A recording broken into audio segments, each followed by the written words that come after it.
So మాకు ఈ cinema ఇచ్చిన సాటిస్ఫాక్షన్ ఇది. మా వల్ల మా వంతు 200% మేము ఈ సినిమాలో పెట్టేశాం. సో మీరు ఈ సినిమాని ఎంజాయ్ చేస్తారని చాలా గట్టిగా నమ్ముతున్నాం. రేపు చాలా బాగుంటుంది. ఇంకోటి, మామూలుగా అదృష్టాన్ని నేను ఎక్కువ నమ్మను, ఎందుకంటే నాకు పెద్దది వర్కౌట్ అవ్వలేదు, అది మీ అందరికీ కూడా తెలుసు. అంటే మేము అదే అనుకుంటున్నాం, ఏంట్రా ఇది అంతా బాగానే జరుగుతుంది కదా, పర్ఫెక్ట్, ఏంటి మామూలుగా మనకి ఇలా జరగదే, ఏదో చెక్మేట్లు పడాలి అనుకునే పాయింట్లోని సడన్గా ఒక అనౌన్స్మెంట్ వచ్చి రేపు ఒక 2-3 ఊర్లోని మార్నింగ్ షోలు చిన్న ఇబ్బంది ఉండొచ్చు అన్నారు. బికాజ్ ఆఫ్ వాట్ ఎవర్ పరిస్థితులు. అయినా కూడా ఏం పర్లేదు, బొమ్మ మారదు, రిజల్ట్ మారదు. Please go watch it in the theatres, you love the film. Cinema చాలా బాగా వచ్చింది. And one more important and last thing ఏంటంటే, ఇప్పుడే మాకు వచ్చిన ఇన్ఫర్మేషన్, రాకేష్ అని చెప్పి వరంగల్ బంద్ వల్ల, బంద్ది ఇంకేం కాదు, బంద్ వల్ల. అండ్ మన రాకేష్ అని వరంగల్ డిస్ట్రిక్ట్లోని హాకీ ప్లేయర్స్ 40 మందిని వాళ్ళు ట్రైన్ చేస్తూ, చాలా మంచి మంచి ప్లేయర్స్, బట్ పేదవాళ్ళు, వాళ్ళకి కావాల్సిన సాయం అందట్లేదని చెప్తున్నారు. So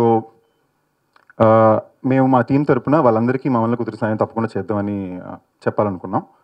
and one more important announcement, ఈ పాటికి ఏంటి బిజినెస్లు చేస్తున్నాడు, సినిమాలు చేస్తున్నాడు, ఏ ఒక్క సెకండు ఇది కాదు. ఈ సినిమా నాకు లేదా మ్యాక్సిమం మా టీం అందరికీ కూడా ఏ ఒక్కరు డబ్బుల కోసం అనే థాట్ ప్రాసెస్లోనే చేయలేదు.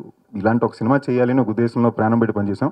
So I just want announce that ఈ సినిమాలో రేపు హిట్ అయిన వాటా ఏ డబ్బులు వచ్చినా కూడా I want to donate that to people, young kids to study.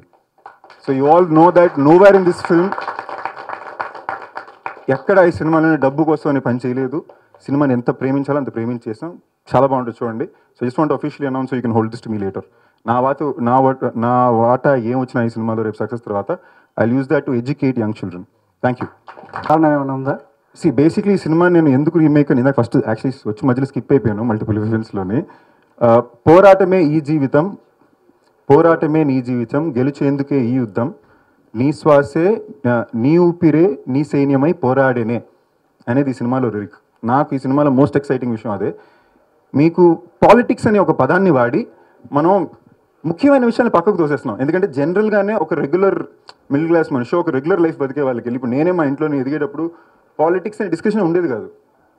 మనకి ఎందుకులే బలాలు చూసుకుంటారులే అని వచ్చేది. సో చాలా ఇంపార్టెంట్ విషయాలు, చాలా విషయాల్ని పాలిటిక్స్ అనే పేరుతో మనం బయటికి పంపేస్తున్నాం.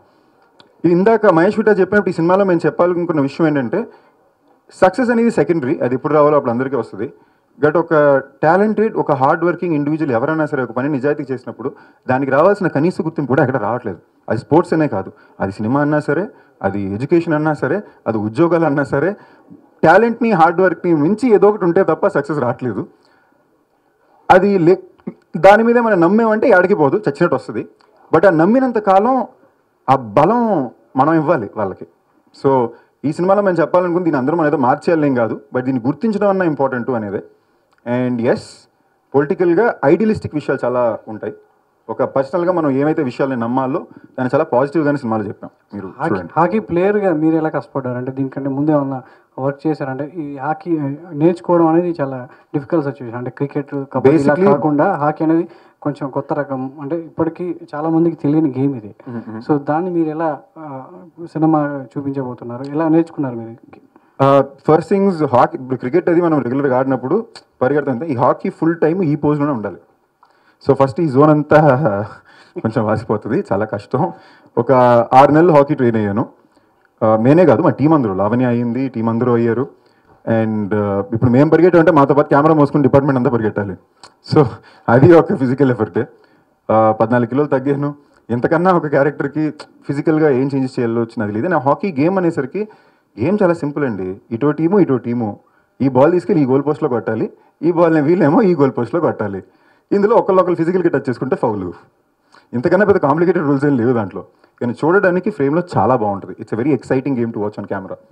It's a very very exciting game. అంటే తెలుగు ఆడియన్స్ చాలా స్పోర్ట్స్ డ్రామాలను ఎంకరేజ్ చేశారు. అటు కబడ్డీ, మహేష్ బాబు ఒక్కడు కబడ్డీ కావచ్చు, లేదంటే నాని జెర్సీ, క్రికెట్, కబడ్డీ అనే విధంగా. సో ఇప్పుడు వస్తుంది మధ్యలో మళ్ళీ హాకీతో కొత్త డ్రామా, స్పోర్ట్స్ డ్రామా. సో దీన్ని ఆడియన్స్ ఎలా రిసీవ్ చేసుకుంటారు? ఫస్ట్ థింగ్స్, తెలుగు ఆడియన్స్ అనే వాళ్ళు మంచి సినిమా దేనైనా రిసీవ్ చేసుకుంటారండి.